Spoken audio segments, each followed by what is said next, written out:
Aholining dam olishi uchun foydalaniladigan yerlarni xususiylashtirish taqiqlanadi. Qonun bilan ayrim qonun hujjatlariga o'zgartirish va qo'shimchalar kiritildi.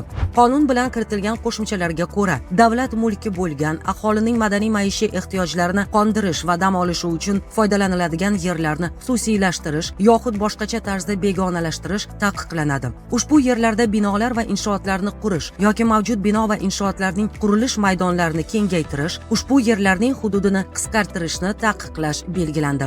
Jinoyat kodeksiga kiritilgan qo'shimchaga ko'ra, mazkur cheklovlarga rioya etmagan holda yer berish tartibini buzganlik uchun jinoiy javobgarlik kuchaytirilmoqda. Shuningdek, yer uchastkalaridan ruxsat etilgan foydalanish turlari joriy etilib, ularning asosiy shartlari ruxsat etilgan va yordamchi turlarga bo'linishi ko'zda tutildi. Bundan tashqari, botanika bog'lari muhofaza etiladigan tabiiy hududlarga kiritildi va ularning hududida o'simlik dunyosining saqlanib qolishiga tahdid soluvchi har qanday faoliyat taqiqlandi.